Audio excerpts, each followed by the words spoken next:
Positive rate of climb.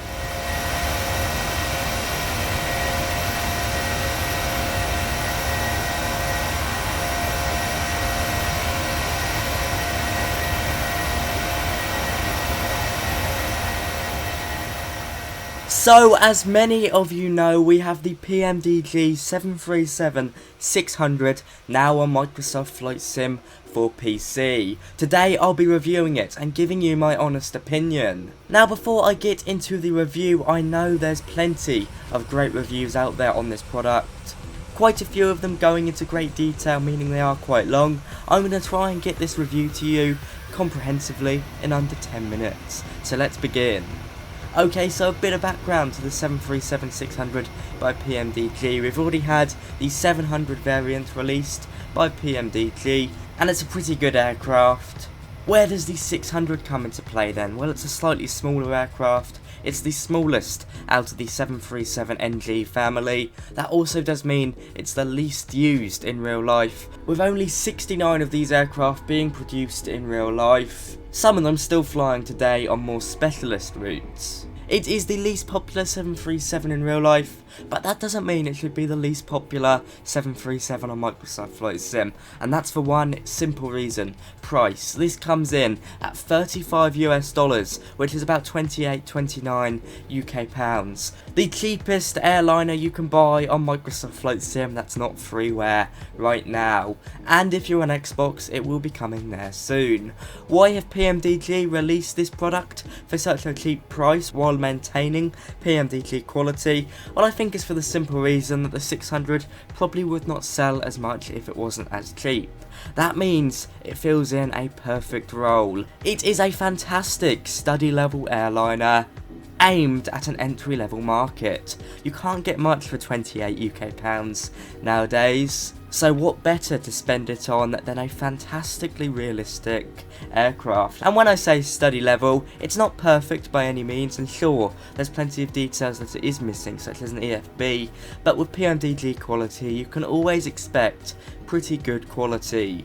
You've seen it with the 700, and by all means you see it with the 600, so let's talk about it. So now I've got the real world aircraft out of the way. How does it look in the simulator? Well, it looks beautiful. It does look small, as you'd expect.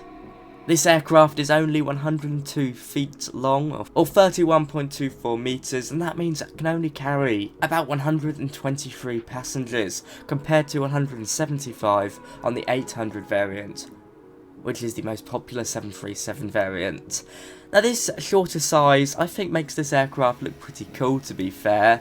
It has the same or similar CFM 56 engines compared to others in the NG family, and that means there isn't a massive variation in performance. The lighter weight of the aircraft does mean it's got the longest range out of the whole 737 NG family, with a range of 3,235 nautical miles. And because of the lighter aircraft, it does mean you can take this off from smaller airports. You certainly feel this in Microsoft Flight Sim with a lighter takeoff run, and you'll often find your V2 speed, your rotate speed as well, is often in the 120s. As opposed to the 130s for other 737NG variants. As I said, it looks beautiful in the sim, you know, getting close to it, looks just as good as the 737-700, and that unique design, of course being very short, really is visible. I quite like it though, it does look quite sweet. What about liveries? Well, not too many operators in real life, so we've only got a few liveries to talk about. The biggest operators, I believe, in real life were WestJet and SAS, and you can download both of these from the PMDG Operations Center. There is a cabin. As you can see, it's small. You can see we've got it in a 2-class configuration, which in real life, if it's in a 2-class configuration, is roughly around 110 passengers being fitted in there. I haven't counted the seats in the back of this 600, so take your pick, put it down below. How does the cockpit look? Well, it's very similar to all other 737 NGs, very similar to the 737-700. Of course, there are minor differences, things that stick out to me. You've got less landing lights, so there's less landing light switches, stuff like that. There's also a few differences on the overhead panel, and looking down towards the radios, a few panels are different. But all in all, if you know your way around the 737-700 cockpit or 737-800 cockpit, or even 900 if you've somehow miraculously flown one of them on Microsoft Flight Sim, although there is one on X-Plane to be fair. Then you're going to know your way around the 737-600. It's basically completely the same. That means I had no issue taking this from a flight across from Montreal to Ottawa and back. It's really good fun, and I do find this aircraft, you do have to sort of orientate yourself for landing, and remember that you are a bit shorter, so I do find I especially so far have the tendency to sort of overflare. But so far I managed to get a pretty decent landing coming into Montreal. So all in all, it's a fun aircraft to fly. Systems are quite similar, if not 100% similar, so you're not really going to have to read the manual if you're used to flying the 700 or the Zebu, for example. Now flight model, because of course this aircraft is slightly lighter and of course quite a bit shorter, you'd expect flight model to be a bit different, and yes it is. As I've already spoke about, takeoff roll is so much shorter, you can get up quicker, and as I said, you do have to adjust yourself for landing, but once you're up in the air, there's not too many differences. As soon as you get autopilot on, you could be in any other 737, you don't really feel any differences. Now I'd imagine it feels a bit different in VR because the cockpit is going to have slightly different proportions. There is going to be things inside the aircraft that do feel a bit different, but I've got to be honest, flying with a 2D screen, it doesn't feel that different. You could probably put me in a 737-700 in between, and I wouldn't notice the difference unless I really looked. Now sounds, of course, because the aircraft is smaller, that means you're technically closer to the engines. I don't really know if it has a massive impact on how loud it is. I would say it does, especially when you go into the cabin. I do find it's a bit louder, but to be fair, it's offset by the slightly weaker engines, so all in all, it feels very similar to the other 737 and Microsoft Flight Sim. But saying that, it's a joy to fly, and I really do quite like it. I was quite hesitant to pick it up originally until I saw the price and thought, why not? Now I'm very lucky for that YouTube basically pays for most add-ons I buy. And I would say, if you're waiting for the 737-800 and that's the aircraft you're exciting for, I'd probably keep the 28 UK pounds and put it towards that. But if you like the 600, by all means go for it. It's great fun, and there's nothing that really sets it apart from all the others in a negative aspect.